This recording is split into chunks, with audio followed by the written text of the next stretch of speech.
Hey kids, just doing a little pre-roll here. What we have for you today is an extra special treat.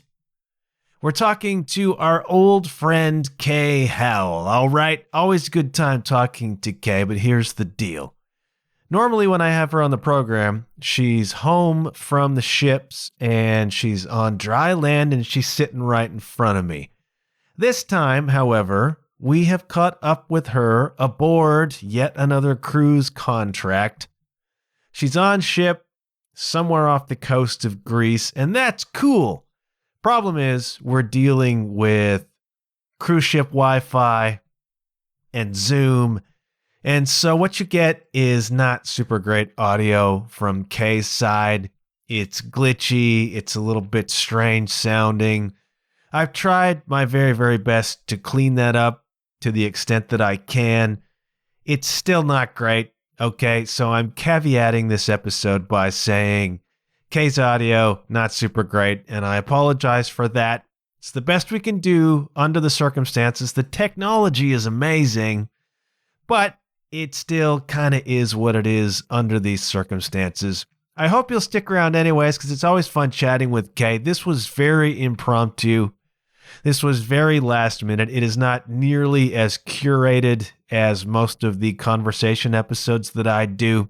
And so what you get is a couple of pals chatting. And we got into what's going on the current cruise contract.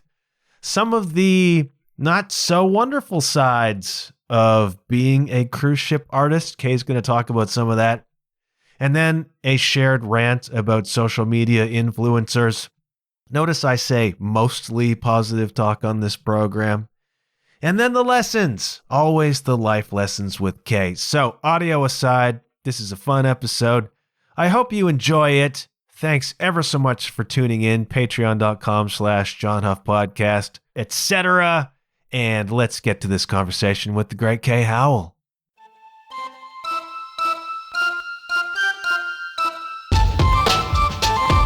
John Huff Podcast. I don't know what to expect here. I have nothing prepared, but it's interesting because I was on Instagram this morning and I was just happened upon Jim Carrey's account, and it was just a picture of him, and the caption said, "Follow the signs, kid." That's it. And then seconds later, I got a text from you. A voice text. Did you like that? A voice text, which was very savvy, and I'm very impressed by that. It's just a button. Even so, and you had just seen a sign as well. I had. In your ceiling. In my ceiling, yeah. Okay, let's set the stage here. First of all, where are you on planet Earth right now? I am currently I'm between Catacolone, Greece, and Valletta, Malta. So somewhere in the sea between those, somewhere beyond the sea between those two places. Waiting for, This is the first time we've tried this with you actually at sea before. Yeah. Right. Yeah. And so again, blown away. It's working this well so far. I've so just far it jinxed is. It, so. But I need to put a caveat on this for the listeners, because that's why some of Kay's audio may be a little bit glitchy, because we're dealing with cruise ship Wi-Fi, and you are half a world away from me right now. 7 hours ahead. It's nighttime here. Yeah. When you look at it objectively, time is so weird. Time is weird, but isn't the technology friggin' amazing? Incredible. Like, I'm looking at you right now. We're talking in real time. I know. I look pretty good too. I feel like this is a good filter. You're crushing those. You're crushing those glasses. I will say that. Thank you. I just got them. You like them? Those are nice. Yeah. I've not yet moved this to YouTube video. I'm not doing video podcasts yet, but okay, that's fair. I feel like the world deserves to see you right now the way you are. It's fine. They'll get over it. we may get there eventually. So you're off the coast of Greece somewhere, living the cruise ship life. Tell us about the sign that you saw today, which coincided with my sign today.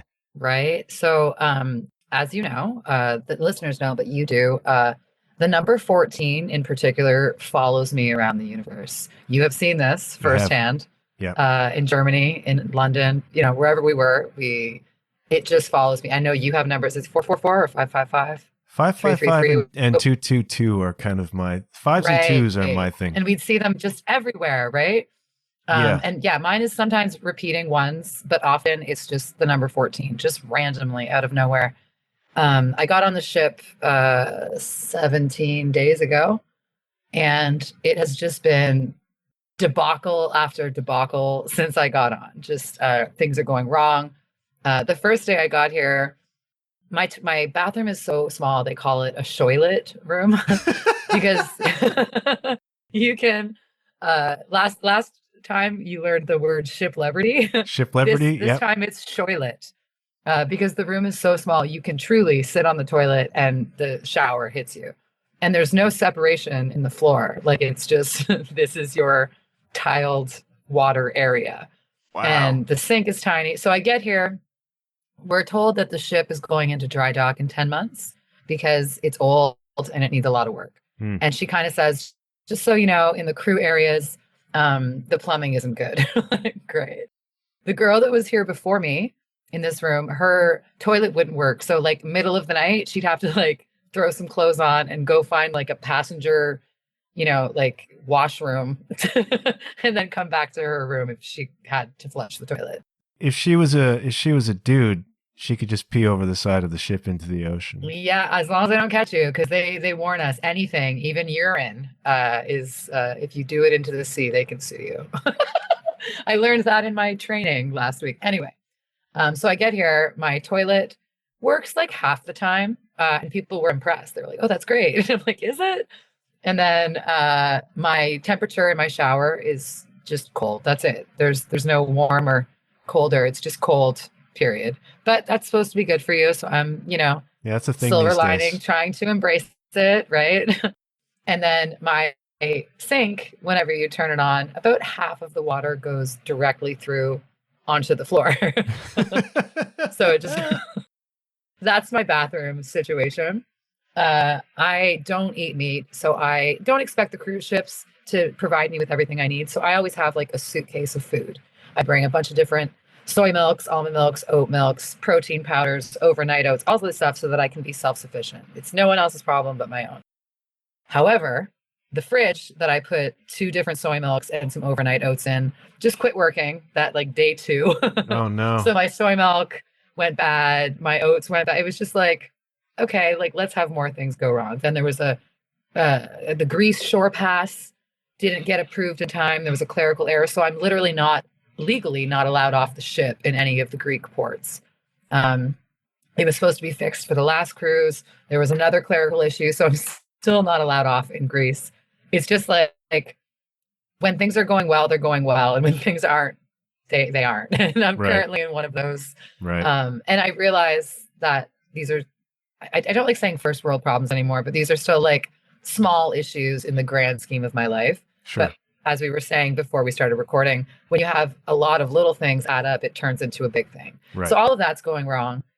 Today, I have to do a crew drill now, which is terrifying because I sing Sweet Caroline for drunk people and should not be in charge of anyone's life when shit gets real. But now I am because I'm on a different crew manifest than I used to be. So I have to get up early for this drill. I go back to my room, take a nap. I wake up from the nap. My credit card, someone in the Euclid Library branch in Anaheim, California, is charging my credit card. So I can't call my credit card company because you only have data. Like my phone isn't on. The rates in Canada are insane. So I just have like the internet data plan. So you can't make calls with it. So I can't call them.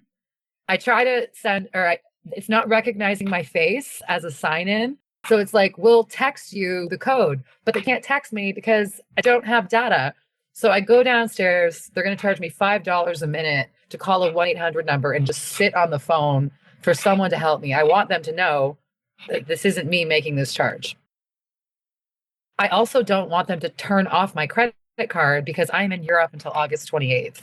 So like, where will you send my new card? You know what I mean? So Anyway, 40 minutes later, I get through to the credit card company and they're like, yeah, you got to call the library and, find out what the charge is about because, we can't justify it. Maybe it's a charge that you don't realize, that you've approved. And I'm Right. like, Because you spent I so much promise- time in that right. So library. I promise I've never been to California. Right. So like this isn't that. And they said they can tell me that it was inserted manually. So someone gave them the numbers. So it wasn't a swipe. Someone gave them the numbers and a charge was approved. How much was the charge? Anyway, can I ask how much the charge was? It's only $16, 1.6. So I said, okay, if this is the only charge, I will just pay it if it means that I get to keep my credit card on. But I want you to know I'm reporting this because suddenly if they try to go buy a car or something somewhere in California, it's not me. And I already warned you. If that happens, then we'll have to cancel my card and I'll worry about that later. But I have a Visa debit card. Like life will go on. A lot of it is going to be on a ship. I'll be fine, but it's irritating. So I get back to my room. I'm lonely. I'm frustrated. All of these things are happening. I want to take a shower. I can't. It's cold. I don't want a cold shower right now. I want warmth. Literally, figuratively, I want warmth. And I lay down on my bed. I'm crying. I look up at the ceiling, and on the fire alarm on my ceiling is 111, and then a break 14. And I laughed myself, and I voice texted you immediately because you're the first person I thought of to report. Just like, and typically when I see 14, it's like that reminder that like I'm on the right path. I'm doing what I'm supposed to be doing. This is everything's just going the way it's supposed to. So I'm taking all of this as an opportunity, and this shows growth, but I'm taking all of this as an opportunity to practice my patience. Be grateful for the things that I do still have. You know what I mean? I'm not out there in the ocean. I haven't fallen off the ship. Like I still have internet. I still have friends back home I can Zoom with. Not all is lost, but it's just been a comedy of errors since I got here. And if you've heard the podcast, me on previous podcasts, it's typically everything's coming up roses. Like, this happened and this happened. I went through hell, but these things are happening because of it, and the universe is just like having a fun time with me. And it's my birthday in 2 days. So I'm just like, could we just have like, I just like to have a nice week and be able to get off the ship, I would like things to line up. But truly, honestly, the whole mood has changed. Just getting to see you on a Zoom call, getting to chat. The more I say it out loud, the more it's like, these are all clearly surmountable things. Frustrating, but surmountable. I think if we're talking cosmically, maybe the universe is just reminding you to be aware of your blessings and how great things have been going, and to kind of revel in that. You go through these, it's a yin yang thing. Like you go through this dark period to remind yourself how cool it is when there's good stuff happening. I'm desperate to know what book is overdue that costs $16 US that went to your credit card. Right? Tropic of Cancer. And then my next thought was like, okay, the person who's figured out this code, is it, okay, no, it's $16 Canadian. So it's probably like what, $9-10 American? Yeah, 90 cents. Right. Is this like some, desperate person who, really needed to log into the internet that costs 10 cents or $10, or like, I'm trying to just assume that it's not just like some random hooligans who are just like disrupting my life for fun, but instead maybe they need it. Maybe they need the $16 more than me. Random hooligans, they don't steal your credit card and go to the library. But like, did they steal it? Did someone? Here's what I think. Yeah.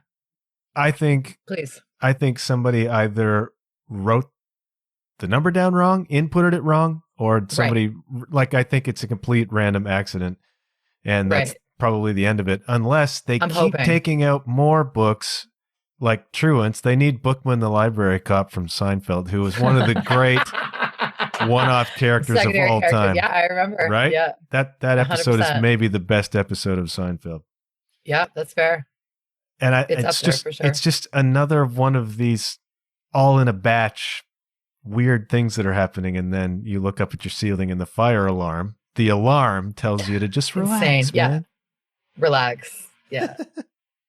I don't know what to tell you. It's I know. And like, but this is what I was thinking. Like, if it's just an incorrect code, don't they also have to have the code on the back of my card? yeah. But then, when you go get to like a parking thing and you stick in your card, Yeah. they don't need a signature anymore. I feel like maybe if it's under so many dollars, they didn't need all the info. So yeah, someone might have just like typed in the wrong number. And I checked just before I got online with you, and there have been no other charges. That's the thing. So right? we'll see. I'll give Yeah. it 24 or 48 hours before because I don't want to cancel it. Like, again, No. I have a different Visa debit card, but like, what a circus. It's when it accumulates, right? Like it's just It's like when it this accumulates. snowball rolling down the hill. It's like, what next? Yeah. It's weird. That's a funny story. Like when this eventually is resolved and there's no more issue, that's a funny story, really. The hooligans at the For sure. library Right. in The Euclid Library in Anaheim, California. Anaheim, California. A place I've never been. Heavy duty criminals down there going after your library books. Right.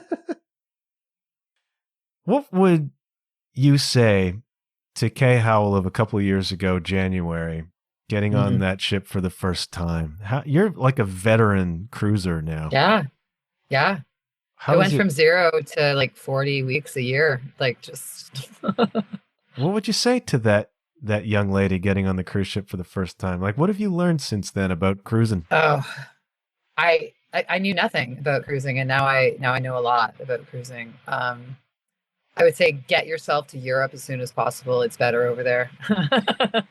Agreed. Not better, different, more to my preference, I guess. They're again pros and cons of everything. I would tell her to rest when you can rest. The gigs are grueling, and yes, there's a lot of downtime for sure. But like we're doing 4-hour shows 4 or 5 nights a week. Yeah. Like that's a lot of singing, and just probably appreciate it and wear your sunscreen.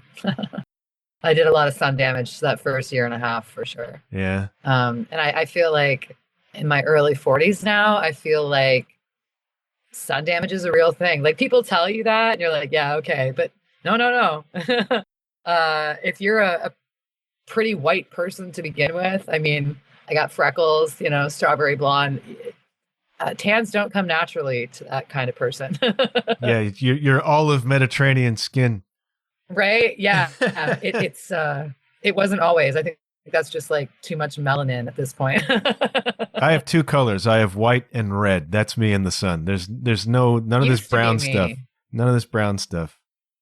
That used to be me, but I think I may have damaged my way into more of a tan. Like I'm kind of tan now, and I haven't really tanned. And just enjoy it. I'm not going to do this forever. I don't know what I'm going to do next, but I'm not going to do this forever.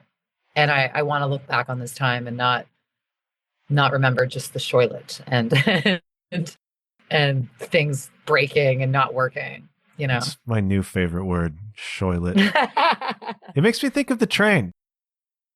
When I had a single berth on the train on that tour with Carly, it was very much like that. Like the bed folded down basically over top of the toilet. Right. The way they could use that little amount of space. Well, I mean, a lot of people didn't use the toilet in their room or in their berth because there were toilets, bathrooms, showers on the friggin' train. Right. Which were, it kept your room a little more sanitary, Yeah. But the way that I assume, I've never been on a cruise ship, but I assume it's the same with the way that they can use space. It's remarkable, really. On the train, it was insane what they could do with space. I had a shoilet situation happening too on the train, man. But I love that. Every time I talk to you, there's a new shipism. A new word, yeah. It's true. Shoilet now. Mm-hmm. Shoilet. So you're on this. What's a day in the life on the ship for you? A typical day. Okay, let's pretend like I can get off the ship. Okay. Okay, we'll Because a pretend that. typical day, yeah, on the last few weeks has just been laying in bed grumbling for far Right. too many hours. Yeah. Typically, if it is a show day, I'm getting off the ship early wherever we are. I'm finding a lovely cappuccino, or I hate rubbing it in because you and I had a shared love of coffee drinks in Europe, and Yeah. so yeah, I'm doing that. I'm getting 10,000 steps in whatever town I'm in, and uh, usually coming back, I'm trying to be consistent in hitting the gym every day. Oh, good. This ship in particular, that gym is incredible, and I don't know that I've suffered with depression, but there's definitely a chemical that is releasing when I'm working out that helps me stay a little bit happier. Hmm.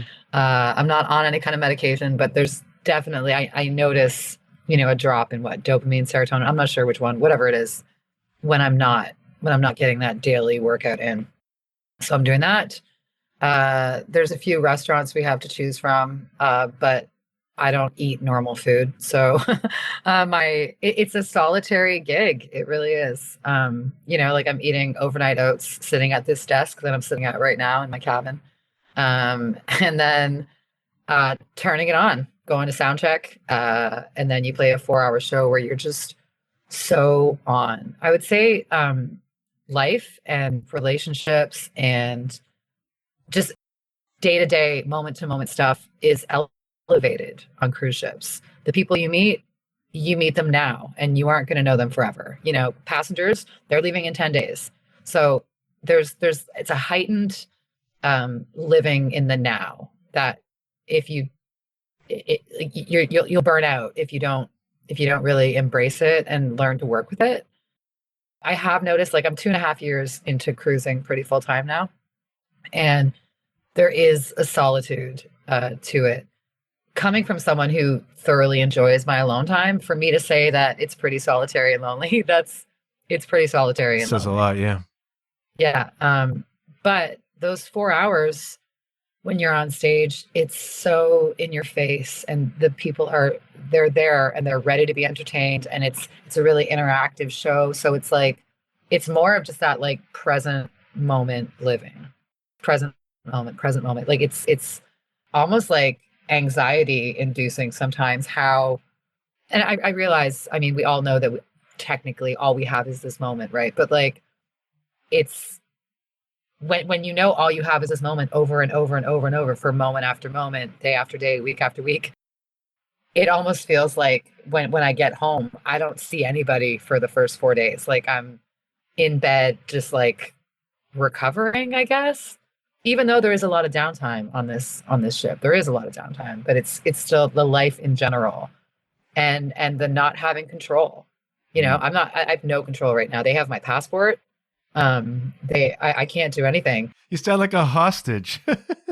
Dude, I was saying that I was basically a prisoner those first few days. Like, and like, even so, I don't drink, but I would go to the bar and get a virgin pina colada. And so there was a day, a couple of days ago, I literally couldn't get off the ship. They wouldn't let me off the ship. We weren't allowed to go to the gym that day. Something was going on there. So I couldn't go to the gym. I couldn't get off the ship. I just wanted a virgin pina colada, and I was going to watch tennis on like the outdoor big screen. And they're like, sorry, we're ported, so you don't have a drink package, because I'm not allowed to get a drink package. So you can't. I can't make you this virgin pina colada. I'm like, what? There are so many arbitrary rules that as a crew member you see that, like, passengers of course don't see, right? Everything's for the passengers, and it should be. They're paying, fine, whatever. But like, I just want essentially like a coconut sugar smoothie. Like, it's the one thing that will make me happy right now, because everything else is making me angry, and you can't do that. It's just like, I said this feels like prison. Now, is it really prison? No. Like, I'm sure regular prison isn't. I'm being melodramatic, I'm sure, but when it's your existence, it does feel like prison. I mean, I am stuck on this ship. To be fair, I don't think you can get a virgin pina colada in prison either. So the parallels are striking. Maybe like the bougie for rich people prisons. You might be able to the ones that look more like spas. The minimum security places, maybe. Right. Yeah. The workout thing, I think there is a physical thing, but it's a mental thing. I think, and it's partly a control thing too. Like I've noticed this too at times when I've been on the road, or at times when I've just been going through a rough patch and I've felt a little bit down or a little bit like things are not working. One of the first things I do, and one of the first things I recommend to people in that position to do, is to start working out. And all it is a positive action. Like it's taking control of something. It's like, this I can control, right? Yeah. And so when I've been on the road before and it's been difficult, because the road can be difficult, being able to just, like I'm going to work out now, is like taking just this little piece of control over a chaos, right? Absolutely. And that it's got to be part of it, especially in this circumstance you've got where it's a bit wonky this time and you can't get off the ship and and so much seems out of your control. To be able to have that piece, and then you do it and you feel as though you've got some command of something. Yeah, for sure. It's a mental thing as much as a physical thing, I would think. Yeah, I can see that for sure. Also the whole sobriety, and not so much sobriety. I have no desire to drink, but the that serenity prayer. Really? Yeah. It was such a triggering part of sobriety in the beginning for me. I didn't like the word God. This need control. Shut up. Like it just irritated me. And now it's like, do I have any control over this? No, I don't. Moving on. Like, why give it another ounce of my very limited energy and patience? Yeah. I have no control over it. I can't. So yeah, go work out. Go do something that you have control over. Right. I say this to people a lot. Like it's such, because a lot of anxiety, a lot of depression is caused by feelings of not being in control or not having control, right? But none of us have control. No, we don't. But we like to have. We like to think we do. Sometimes that's more apparent than other times. And there are times when, especially let's say during the pandemic, when music was shut down for people like you and me, and there was a lot of just chaos in the world, and there still is. Yep. And you begin to spiral a little bit, and that's a very visceral feeling of out of control. And it's just like, take back one little discipline that it's like you're on that and you can control that. It just, there's something in that that's really important and really powerful. Quite apart from the actual physical health benefits. It's of course it's feeling like you're taking an active step. Like the antidote to anxiety is action. I saw that yesterday, I think. Say that again. The antidote to anxiety is action. I love that. Yeah. Right. And so somebody was talking about that online yesterday. I forget where I ran across that, but it was like, yeah, it is actually. The antidote to anxiety is twofold. One is to let go. All right. The surrender is vital. That's the serenity prayer you're talking about. Yep. The other is positive action. It's like facing, it's like taking positive action rather than sitting and churning and swirling. It's like, no, put yourself into something, like take control of something, gives you a feeling of groundedness. And that is enormously important mentally. That's my own experience. Yeah, for sure. Wasn't that the moral of my last time here? It was let go and hang on. Yeah, it was. That was our advice to that bears repeating because it's everything, actually. It's actually everything. So, yeah. I can't believe I'm looking at you right now, dude. I'm sorry. You're totally right about technology.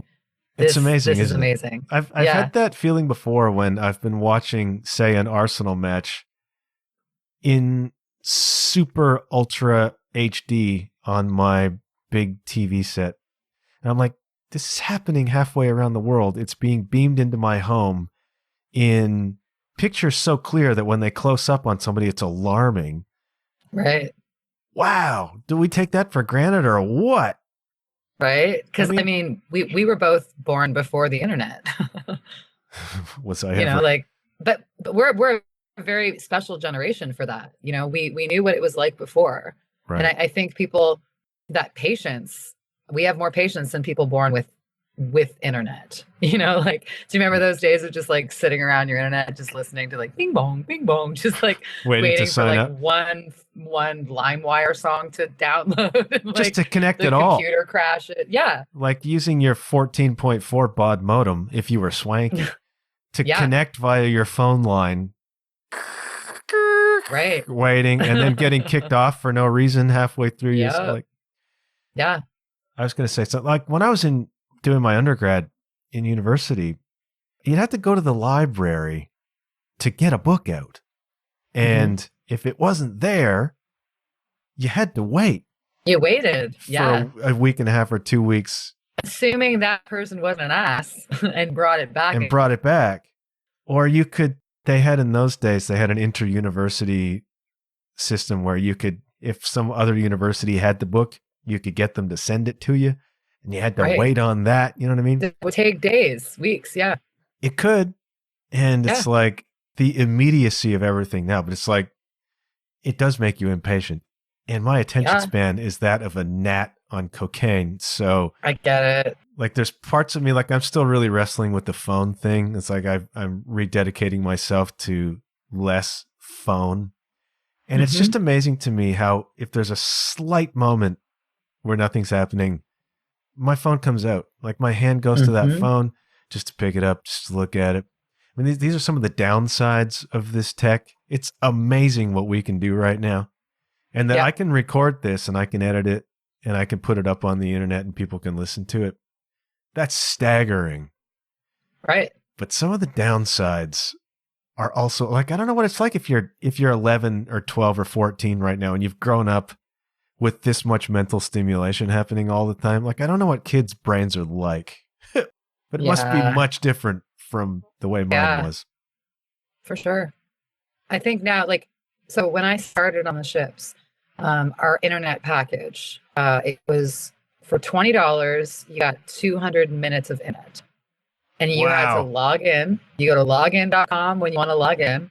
And then you had to remember to log out. And if you didn't, you just lost those minutes. You lost your minutes. And like that first year, I'd be back home and wake up in the middle of the night, like, did I log out? And it's like, you're in a safe place. You have the internet. You know what I mean? Like it was like anxiety inducing for sure. Over the last year, we're now connected to Starlink. So this is why we can have conversations like this. Like you could stream anything before. Right. And we still have the option. You can still just get that $20 for 200 minutes. And really all I need the internet for is lyrics. Sometimes at the gig, someone brings up some money for a song that I kind of know. But if you bring me up a lot of money, I want to at least, I'm probably going to screw it up anyway. It'd be great to have the words to help me. So, you know, that was when we would use the internet. I don't need the internet the rest of the time, but there's so much downtime that I now pay, I think it's like $100 a month for unlimited streaming. The problem is I'll spend hours just laying in bed, you know, just like refreshing Instagram, seeing the same stories. Like what could I be doing? You know, what could I be doing with this time? And you're right. Today, just before this podcast, I went for dinner. I left my phone in my room. And I was there sitting with two of my dueling friends and they're on the contract with me. And there was like a moment in conversation and it just got quiet. Like these are people I love and it got quiet and we all awkwardly like looked around and like they both got on their phones and then I didn't have mine. And it was like, we aren't bored anymore. And when we are bored, we're bored even though we have all of this. You know, like you used to be bored because you didn't have anything, you know, but now you're still bored, even though you have endless possibilities. What is that saying about us? And where are we going to get from there? And I don't know. It's doing something to us for sure. Agreed. It's created addictions in people that are not great. And I'd see this. I mean, you must see it everywhere on ship. Like just people who are, I see it at resorts, like people who are in paradise and their face is buried in their phone. Oh, yeah. And I understand because I get the compulsion now. Like, because I have it too. Like I've had to acknowledge this about myself. I can try to feel superior, but I'm not. I'm just as hooked as anybody else is. Yeah. And they've done a really good job of hooking us to that. Yeah, they have. The people who make the apps have done a great job of hooking us to it. Yeah. I rewatched was it The Social Dilemma? Is that the one? From a few years ago? Yeah, it was. Yeah, just talking about how like your phone, when you look at something, it records your reaction. You know, like, so like if it sees your eyes light up or like you smile, well, then suddenly it's going to share that, advertisement again, or it's going to share similar products, or it's going to this or that. And when you make like a gross face, well, then, they'll send something opposite the next time. Like they're trying to peg down exactly what your poison is, and then they're going to exploit it. If you linger on something, like they pay attention to how much time you spend on a certain image or a certain piece of content. And sometimes I'm just lingering, like, what is this ridiculous? Or like I look away to do something else, and then suddenly I'm getting advertisements for something. Like we are the currency. Like they're desperate to get us, and it. Yeah. I keep thinking about just like, what I've got 20 days off. Okay, so I'm here till July 8th. And then I have 20 days off. And instead of flying back to Canada, I'm going to take my vacation on Corsica and then in Tuscany. And I won't have internet for those 20 days. And I'm scared, like just for GPS and things like that. It freaks me out a little bit. Yeah. But, of course I can go to a cafe or something and get Wi-Fi. And I could always turn my phone on, even though I think like my plan, it's like $20 every time I turn it on. Like, something like that. So for those reasons, I'm trying to stay away from it. And I'll be interested to see when I come back on the ship, if I'm going to do that unlimited package or if I can handle it. I'm a much more creative person when I get to be bored. Well, yeah. Like when there isn't internet to scroll, I'm more likely to do the things. Your podcast last week, I listened to about struggle guilt, because we talked about it before the podcast. We talked about it, and I have that, but it doesn't have to be hard, and it's not hard when, like you said, you're like a gnat on cocaine. Like when I'm not in that lane, I'm more likely to be creative. I'm more likely to have. I think you have to experience the boredom to really get to like the creative process. I think so too. And this is where the thing is that the entertainment is so easy. It's empty calories, right? So it's like, it is. In your case, you could sit down at your keyboard and start writing some music, which I suspect at times is an intimidating prospect. Yep. Or you can be on TikTok looking at dumb stuff, which is easy entertainment, right? So easy. I have the same thing, right? It's like I could do whatever, but that's hard and intimidating. Mm-hmm. Or I can just distract myself with whatever's going on my stupid phone, which you become. I've heard other people say this too. Like their hand just does it. They're not even thinking about it. Their hand just goes to the dang thing. It's at any moment of downtime. Pick it up, do the thing. And that's become a natural compulsion now. Like that's your body just doing it. Yeah. And it's like you have to, I think before you can get to this moment of being bored enough to actually put your energy into something creative, you probably have to go through like a detox. Like I'm trying to do that right now. Actively not picking up my phone and avoiding, I just started today actually. Like not checking my socials in the morning. And there's never anything. There's nothing that isn't gonna, that I if I need to know it, I'll learn it at some point. Like there's nothing that's ever so pressing. And for me, I'm in the middle of Greece. Like if somebody dies, is there anything I can do? No. Like there's no. So I don't need to know right now, But that's always what we say, like, oh, well, there might be an emergency. There's never an emergency. That's an excuse to get you on your phone, Right. Have you at any point in your cruise journey felt a compulsion to be sharing everything on, say, Instagram? Yeah. On TikTok. Okay. I hate TikTok. I really do. I have friends that are like, you got to get into it. I'm not into it. Instagram is probably like my go-to, but even that, my page just looks like a travel agent. Like there are rarely pictures of me. It's all, okay, man, I'm really triggered by all of this. For me, if I look back on my Instagram in 10 years or my pictures or whatever, I don't need to see me there. Right. I want to see what I saw.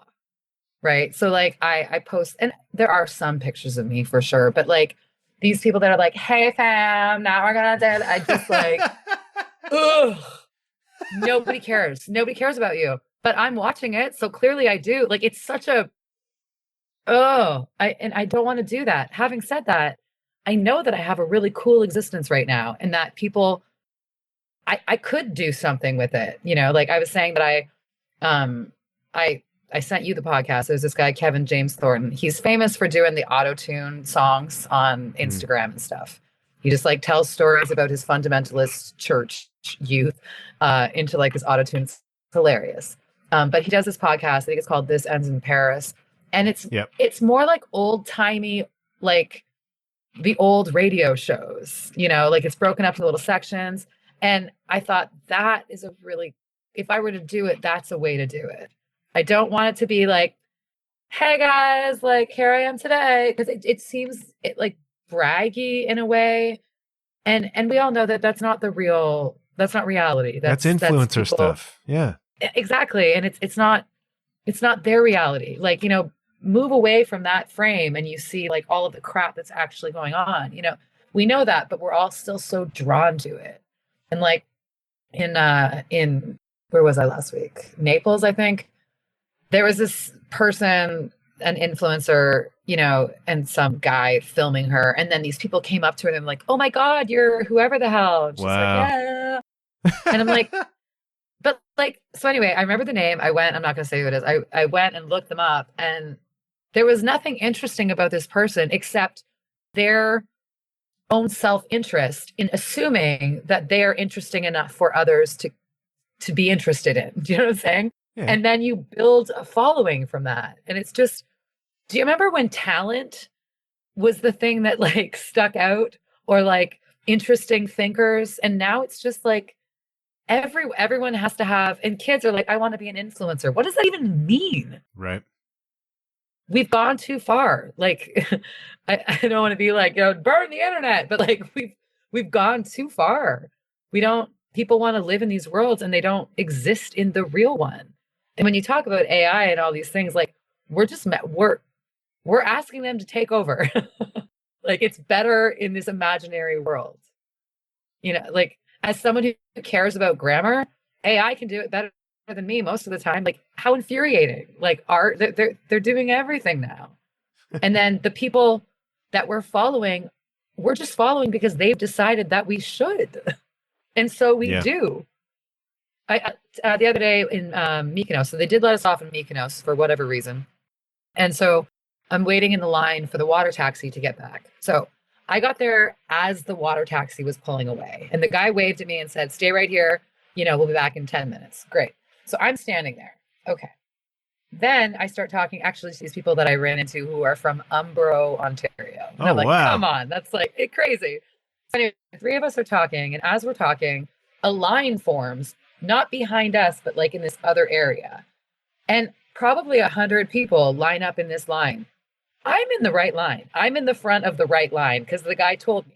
But it just took 4 people to stand in a line and then 100 people get behind them. Like we're just sheep. You know, we're sheep online, we're sheep in real life. And so we're deciding who's important by how important they think they are. Right. It's so messed up. It's so messed up. The end. Sometimes I'll confess this. There are times when I will indulge an influencer just to be angry about it. You know? I love to rage surf the internet. I rage surf often. I know. On this spiritual path of mine, that's probably not the best way to do things. But as we've talked about before, being in the touristy places and just watching this all unfold, you just step back and you go, what on earth are we doing? And this is the thing, if we're going to start getting crabby, this is a thing I've noticed. Get off my lawn. This is, old man yells at cloud. This is a thing I'm seeing on Instagram that mystifies me. And it's visual artists, painters, who have Instagram accounts for their art, but the whole account is just their butt. or whatever. Like they'll be getting ready to unveil a painting of theirs, and they'll be like wearing like they'll look hot and it'll be sexy, Right. and then you go to their account, because I like art, for crying out loud. Right. And some of them are wonderful painters, but their whole account is just how pretty they are. This is exclusively a female thing, by the way. It's all the same influencer stuff, but it's supposed to be about their art, but it isn't. It's about how hot they are, and it's about being sexy and whatever. And it's like, well, and this drives me crazy because it's a real thing. It is. I see a lot of this because I followed a couple of their sponsored posts, right?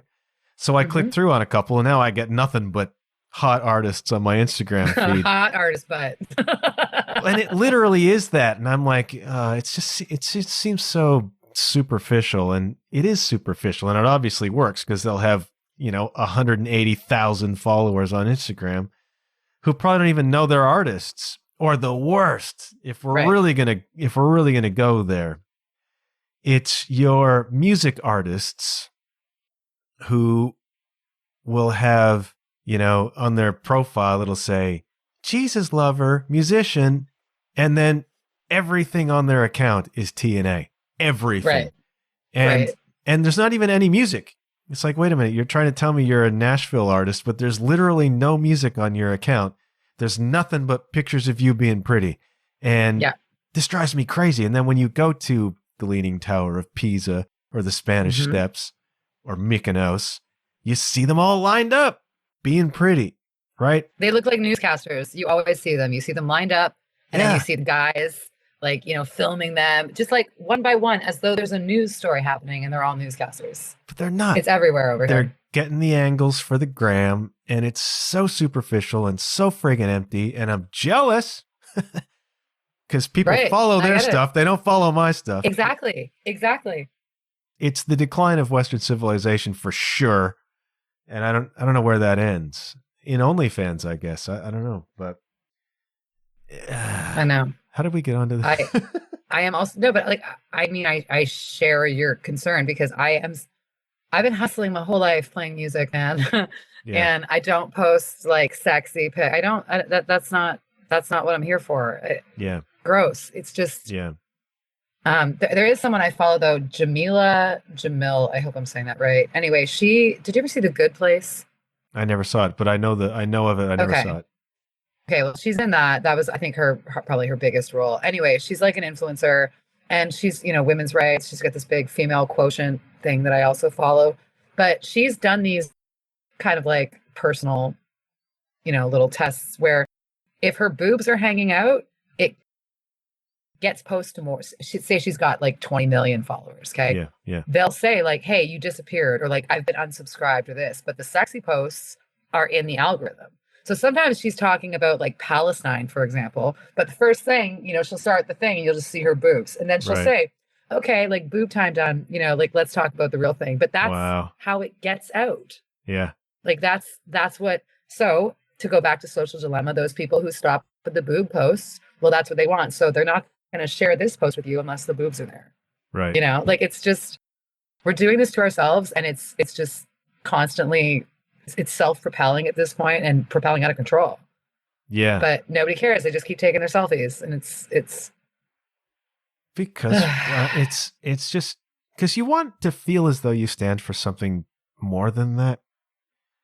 Maybe I don't. Well, I mean, we do, but I don't know that's a shared thought across the collective. The whole influencer thing I just find annoying and kind of sad, but yeah. Particularly the ones who aren't doing anything.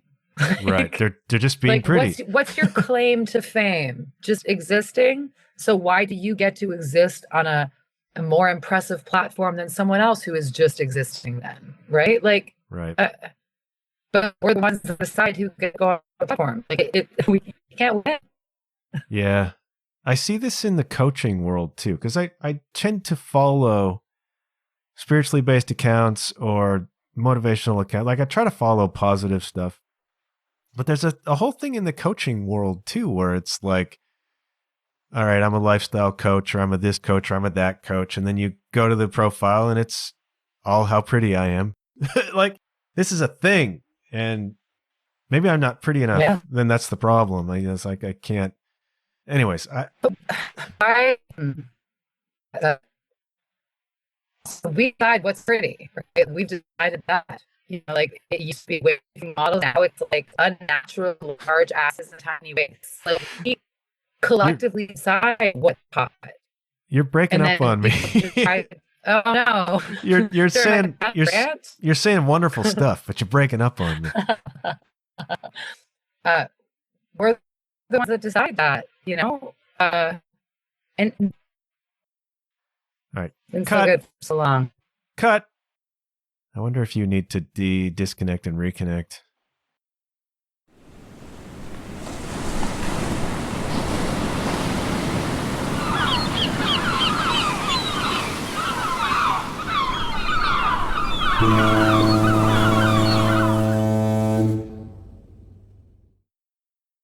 Okay. How do you sound now? Can you hear me? You sound better. Yay. Sound better. Can you hear me? I can hear you. Okay. All right. We're at that Oh, moment it says we were. low network bandwidth. Have you gone further to That's C? fine. Is that what's going on? Probably. I feel like we're getting closer to Malta. We're going to change time zones too. Whoa. Whoa. That'll only be 6 hours in the future, man. You're freaking me out. Hey, Don, I'm from the future. Invest in, I don't know. One possible future. Invest in Instagram influencers. We just went down a weird rabbit hole there of complaining about things. It's not, we do that off air, but we don't normally do that on air. So, Right. I'm proud of us. Look at us. Look at us growing, presenting the facade of growth. Right. You've changed a lot, haven't you, in the last couple of years aboard ships? I have. Yeah.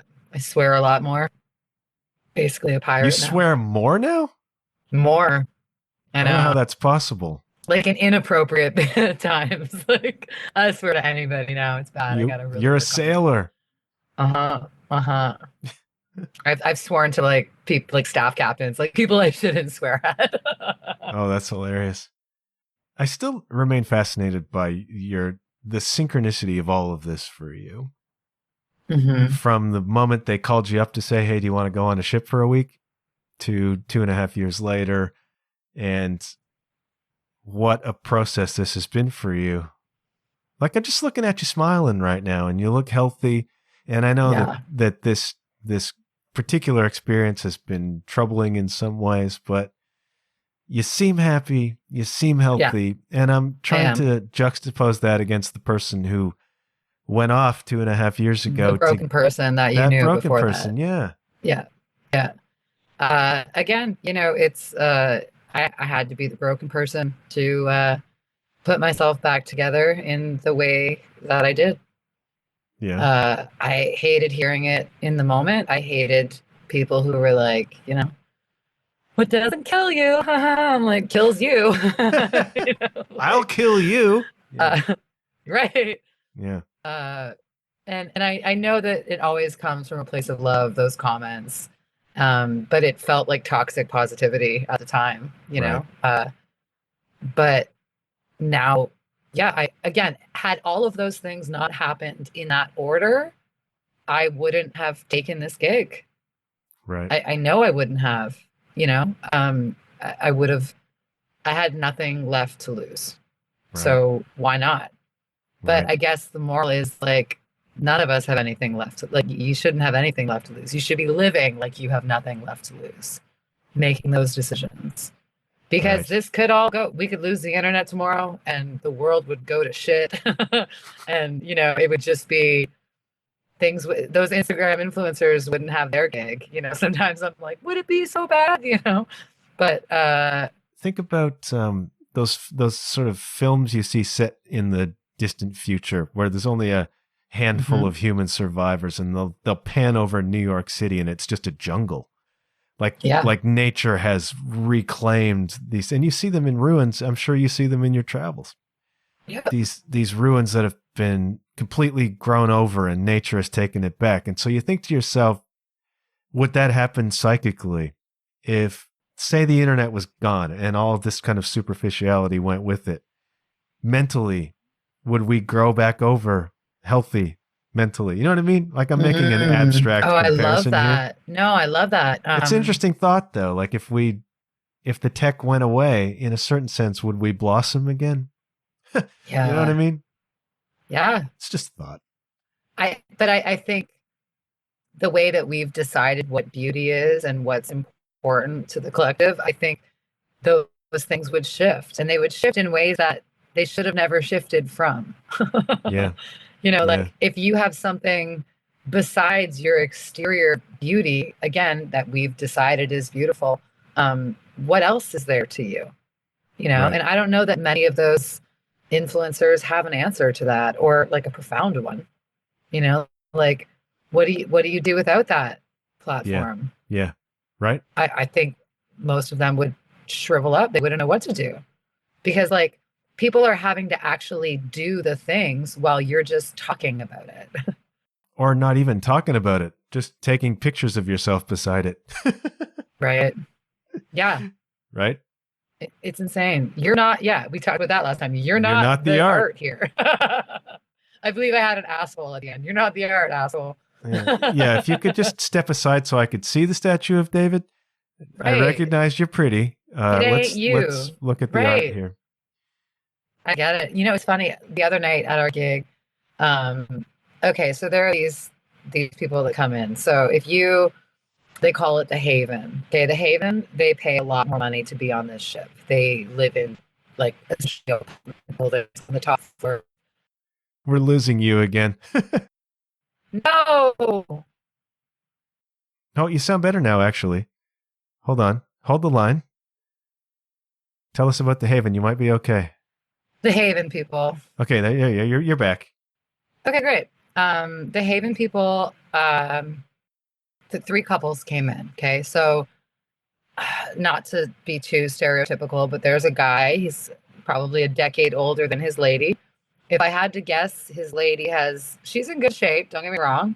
She's probably put in $20,000 in her face. Wow. Good for her. She is classically beautiful. And she's been accentuated by plastic surgeons to keep that beauty. But you can tell that she's used to getting whatever she wants, and that everyone works for her. And I don't take well to that. I've noticed that about you. So she comes right up on the stage. She comes right up on the stage and is looking over my shoulder at the requests. And she's like, oh, don't play that one. Don't play that one. And I'm like, hey, into the mic. I'm like, hey, I don't care that you're pretty. Get off the stage. And the crowd erupted because they're all thinking the same thing. And she goes like, well, she doesn't like me very much. And she goes and sits down and she's hammered and they leave not long after. But like, this is someone like many of these influencers who are just like, I'm more important than everyone else because we've deemed that I'm pretty or I'm important or I have other people following, not even me, a virtual accounting of what I want you to see. Right. That's why I'm important. And I'm not playing. Nope. No, that's not your game. Get out of here. And it felt good. And I loved that the crowd, other than her little group, loved it. Yeah, they would. And people after the fact were like, oh my God, what was with her? Right. I'm like, I know. Right. Like, who does that? And I'm like, I know exactly who does that. Who gets on the stage? I mean, I've seen people get on the stage before, and it's just like walks right up. Just walks right up like she owns the place. And I'm like, you don't own me, lady. And I say, I'm the bitch with the mic, and you don't own me. So the question becomes, how do we deal with this sort of pervasive superficial culture, and how do we be the antidote to that?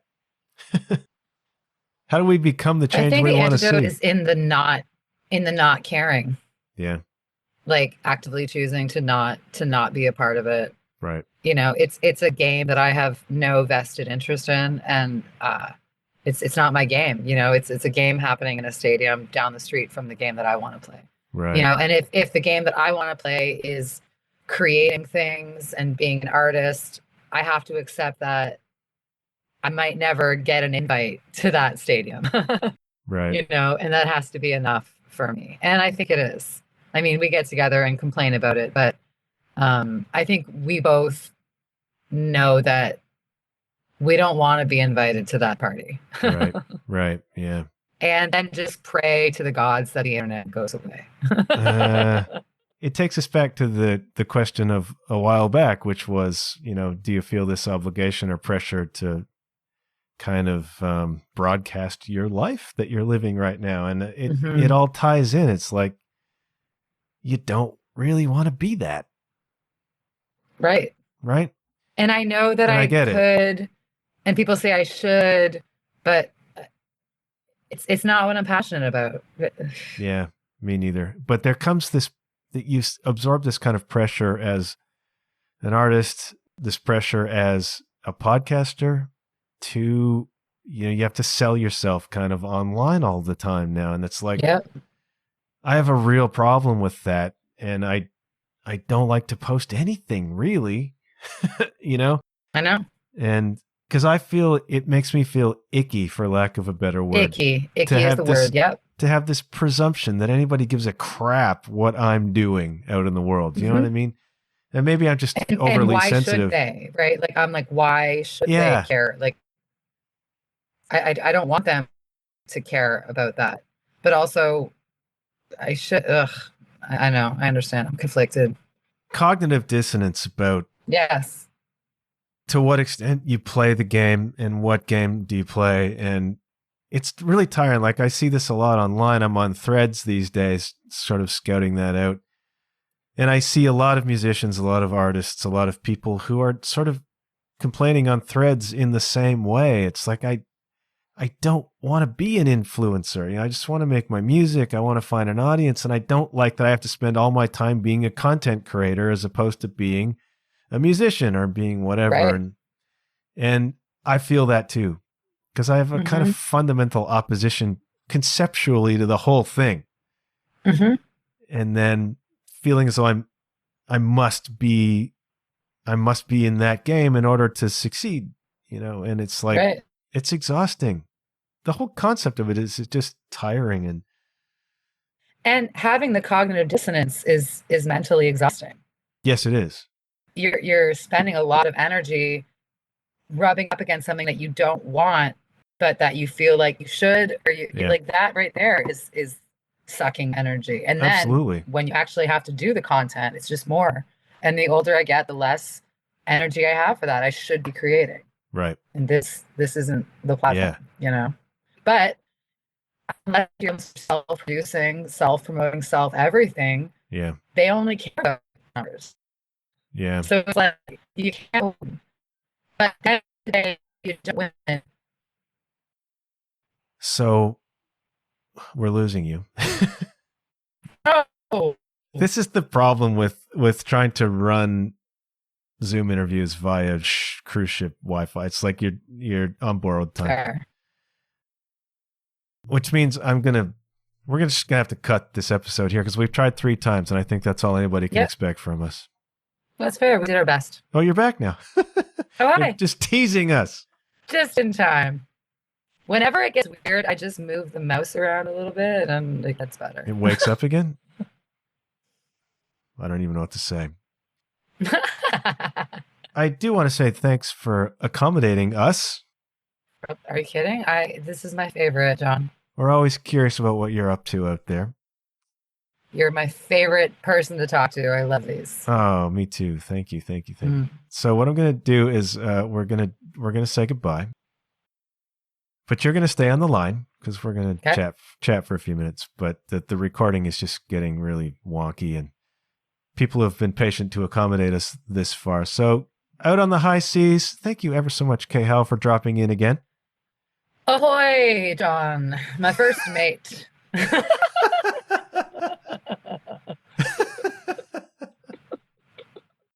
Well, we do wish you well.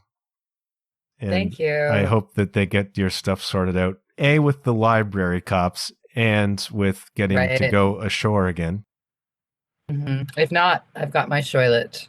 You have the shoilet. I think you should start an account on Instagram just dedicated to your shoilet. Yeah, Maybe I'll do a podcast sitting on the shoreline. Hey, I mean, Yeah, you've got time, you've got the equipment. I do. I think you would be great on a podcast because you're funnier than I am. And John. it's true. And I think that could really work for you. I don't know about the shoilet thing, but Right. just like ship life, week by Right. week, I think there's actually something really compelling in that. All right. Just a thought. I'll take it under advisement. I Please respect do. your opinion. Please do. I will. I would suggest you go get a virgin daiquiri or something, but they won't let you have that. So I'm not allowed. No, I'm no. 42 and not allowed. Yeah. You're a prisoner. Thank you. Yeah, I feel it. All right. Say goodbye, Carol. All right. Bye. Bye.